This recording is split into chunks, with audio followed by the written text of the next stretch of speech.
Hello everybody and welcome back to Cask and Point. Today we are reviewing something that I have been waiting to review for months. This is the highest proof Willett ever released. It's 151.6 proof.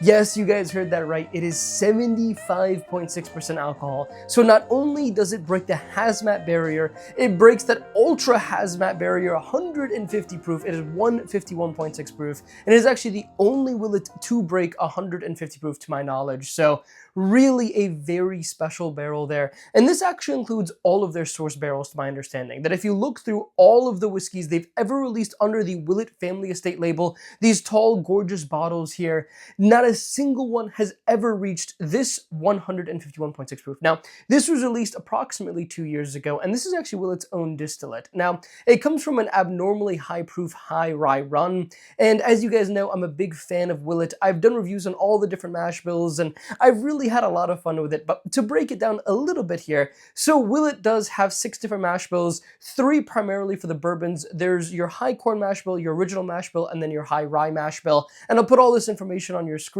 They also have a wheated mash bill, but that's really just used for their 8-year. That's really not particularly good at all. I did a review on that, and I don't really plan on trying that one again. And then they have 2 for the ryes, a high rye and a low rye. Now this is the high rye mash bill, which is typically considered to be the most highly sought after mash bill, the best mash bill that they produce. And people really enjoy just how much complexity the high rye adds into the normal typical Willett formula. So this is going to be a lot of fun here. This barrel is called Ryesing Tide, and this is a very interesting bottle. Its secondary value is anywhere between $1,300 and $1,500. It constantly changes. There are only 96 bottles that exist, and I can assure you probably more than half of those are still sealed, and a lot of those were killed probably in 2022, 2023 when this was released. So there aren't many opens left, but we have an open here. This is my bottle of it. I shared it around with some friends already, which is why it's about half consumed, but I'm really excited here to try this with you guys today. Now, we did try a sister barrel of this that was 149 proof. That's the second highest Willett ever, and that was really good, but this is the king here. So we're gonna find out today if it's anywhere close to worth anywhere near $1,400, or if it's really just something that there's a reason why a lot of people still keep them sealed and just kind of stare at them. But I don't stare at my whiskey here. I crack my whiskey, I drink my whiskey, I review my whiskey for you guys. So let's get into it here. Now we are going to warm up with a much lower proof Willett. This is a 9-year 4300, so it's an OG mash bill here. And there are really comprehensive codes for all the different numbers that you are really encouraged to look into if you really want to know more about Willets. I can talk about them all day, but I don't want to bore you guys. This is an original mash bill here. This is going to be around 130 proof. Basically a warm-up pour, even though this is already a $500-600 bottle. Now this is a Bonilli, and it's just really, really good. It's like a Japanese special release kind of thing. So yeah, pure lavender candy on this one that I get out of a lot of the Willets. Tons of caramel sweetness on this. Getting some nice vanilla, getting some good spices on it as well. Definitely feeling the rye characteristics on the original mash bill. Wow, it's actually really nice. Definitely a little bit hot. Let's take a sip.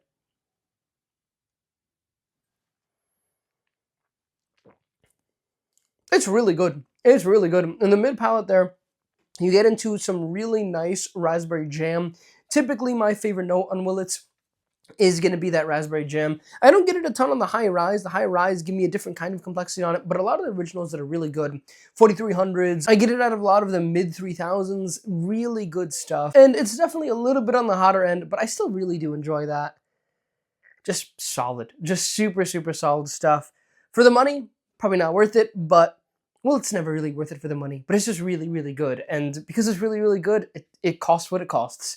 But anyways, all right, I'm just going to do a sip of that one. I don't really care about this one. I think it's good. It's good. It's really nothing too notable here. It's really just to warm up our palate. Let's move on to this beautiful, I mean, just look at the color on this. Absolutely gorgeous 151.6.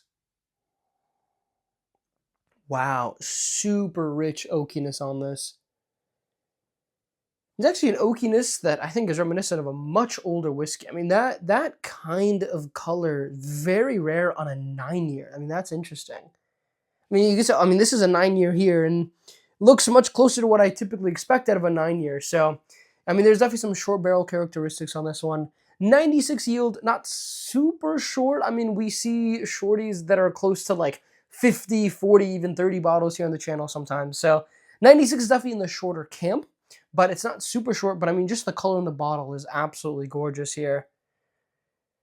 Wow, and it's smelling it. I mean, it's really giving you those short barrel characteristics of like a really rich, deep oak. Definitely getting some herbal characteristics on this as well. A little bit of that lavender candy on it, but not a ton. Yeah, tons of clove on this one. Definitely getting a little bit of mint. It's good. It smells hot. And I'll just go ahead and say, I mean, it smells funky. I don't know if it smells absolutely amazing. I don't know. We'll find out. Let's take a sip.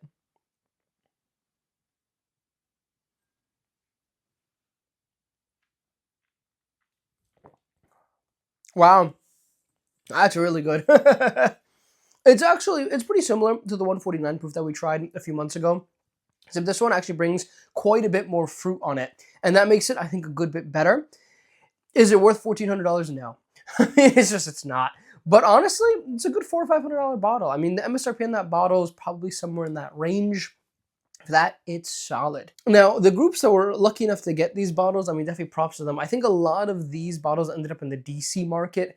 Now, there's like a 5286 here, which I believe is the Ryesing Tide, and then they have like a 5284, 5, 7, 8, 9. They're all like $1,000 on secondary markets. They're all hazmats. There's a 144 proof, there's a 148 proof, all that stuff. We've had the 149, now we've had the 151.6. This is the highest proof. This is the most valuable just because it's the highest proof. I mean, it's purely a novelty pour here.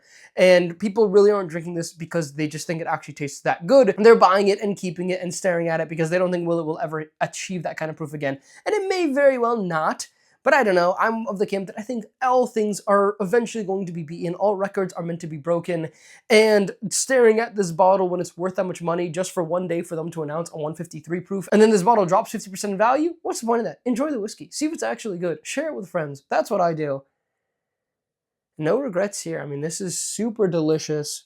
Not worth anywhere close to what I paid for it, but that's okay. As long as you guys, like, comment, subscribe, all those things, and it'll eventually work itself out, hopefully. Okay, let's take a second sip here. I mean, it smells so hot. That is a hot pour of whiskey.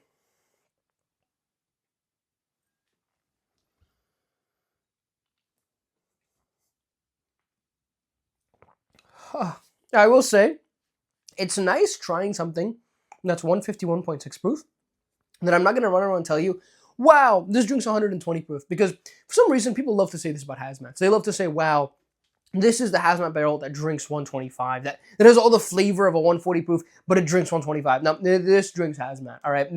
I really can't tell you it drinks 151 proof because I don't have that much experience with bourbons at that proof. And this is one of the highest proof bourbons I've ever had. I think I've had up to 158 with Kings County. That gets pretty serious here. I actually have that bottle right here, and just look at the color on that bottle. But that is definitely the highest bourbon that I've had, but beyond the crazy Kings County small barrel craziness, this is definitely up there for me. So I can't say it definitely drinks 151 proof, but I can definitely tell you it drinks hazmat. I've had a lot of hazmat whiskeys. Some drink hotter than others. This one definitely drinks hot. Better than the 9-year for sure, but beyond that, I mean, there's honestly like small barrel characteristics on this one, which is what's really messing with me. Like, I kind of get the oak tannins on it, but it's kind of a rich, sharper oak tannin than I would get on a typical whiskey, which is reminiscent of small barrels. That's reminiscent of Kings County, that kind of stuff, where it's like a really sharp oak tannin, and then there's almost like a date note on it. And it's usually not a bad thing as long as it's mixed with other things here, but it's not nearly what I would have expected on here. And you get that sometimes on these shorter barrels. This is a weird barrel. I don't know how this exists. I honestly don't even know who picked this Ryesing Tide. I don't know if this was more of a retail thing like in Maryland or DC, or if this actually went to a liquor store that got incredibly lucky to buy this bottle. But whatever it is, I mean, this is really good. I don't want to knock it too much. It's just nowhere worth anywhere close to 13, 14, whatever, how much money. It keeps changing. I've seen this actually go for like $1,800 before, and I've seen it go for like $1,200. So it's somewhere in that range, and it honestly changes month to month, year to year.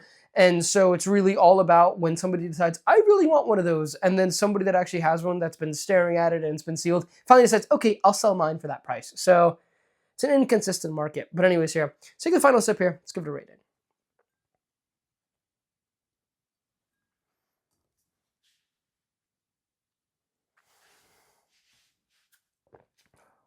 Really trying to pick it all up.